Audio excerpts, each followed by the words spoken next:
most nature you're going to get in Philadelphia. It's along the water, it's a nice view. I'm looking forward to when it's finished because it's a little bit bumpy right now. In 2012 is when we completed the master plan for the Central Delaware. And to understand it, there's really like 3 public moves associated with it. Build a park every half mile, connect back to the upland neighborhoods through improving connector streets, and then connect a 6-mile trail. That is what we're constructing now, the center section of that trail between Washington Avenue and Spring Garden Street. It's the largest section, about 2 miles. It will be the best trail segment in the city of Philadelphia, and in my opinion, maybe along the East Coast. What we've done is reconstructed the east edge near the river and reconnected the river back to Delaware Avenue, and then created separated paths. So if you're a pedestrian, or you're jogging, or you're just out for a walk, you can do that next to the river without the fear of, I'm gonna get hit by a bicycle, or I'm gonna get hit by a car. This is what will be considered an all-ages trail, all ages and all abilities, because it's also ADA compliant. The project consists of an asphalt bikeway for the bikers to be used. It's a concrete sidewalk for the pedestrians to walk on, and planting buffers, landscape areas for the trees and planting areas along the route to give it a nice look.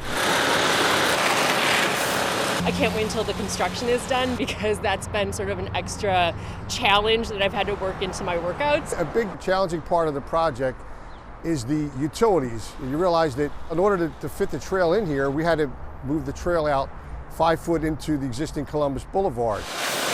All the utilities have to be moved out into the street, which consists of 120 inlets that had to be rebuilt, reconstructed, new inlets. Every hydrant had to be reconnected and moved out into the street. We started the project last June. COVID bumped us back a few months. We were supposed to start in February. Since then, we've been working diligently. We have a lot of crews out here working. We're back on track. We're back on schedule here. If that's how long it takes to make sure that it's safe and it's going to be as good as it is right here, then it's worth the wait. With each of our projects, the Waterfront Corporation does significant public outreach. We heard over and over again, connect us back, give us this opportunity, make it safer, make it pleasant. We want people to be conscientious and safe, obviously, the best that they can, obey the detour signs that are up. I mean, this is heavy work. We've tried to make it so that the people can follow the signs and the barricades. People are excited. They see sections that are complete. And I just want to tell them to be safe, stay out of the construction area, let us get our job done. We also understand, though, that it's nice weather now. People want to be outside. We learned with COVID that people really wanted to get out on the river and on the park network, but just be careful. Pay attention to the signs. There's great people here that are working on site for the contractors and construction management companies.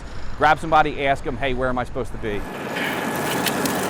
There's like 120 solar lights that are going to be up and down the trail.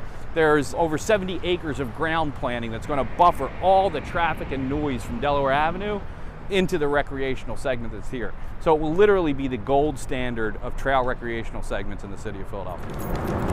One of the principles of the master plan and the principles of the work that DRWC does in all of the public space and the connector streets connecting back to the neighborhood and the different trail nodes and segments is that leverages interest and private development. So we see up and down the waterfront now the different private developers coming to the waterfront and saying, hey, that's a benefit.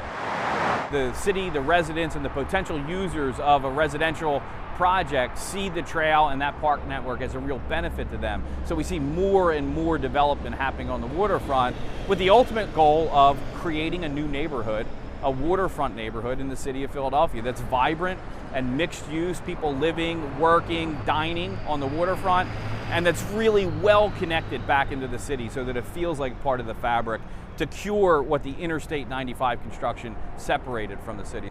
Ultimately, when the entire Delaware River Trail is built out, it'll be 6 miles of trail connecting South Philadelphia to Port Richmond in the north, and then further connecting through regional networks like the Circuit Trail Network or the East Coast Greenway that it will eventually take bicyclists all the way up to Maine. We want to see that kind of use from the casual runner all the way up to an organized run. So you can navigate between Pier 68 in South Philadelphia to Spruce Street Harbor Park, to Blue Cross River Rink Winterfest in this winter when the trail is complete, to Cherry Street Pier, the incubator space at the corner of Ray Street, to Ray Street Pier, to Morgan's Pier, to Dave & Buster's, Mashulu Restaurant, Spirit of Philadelphia, the Hilton Hotel, all will feel intimately connected when the trail segment's built. That's great. It's good that the river, instead of it just being an industrial wasteland, is being turned back into something that people can enjoy. Bring out your rollerblades, come out with a bike, with friends, your dog, whatever.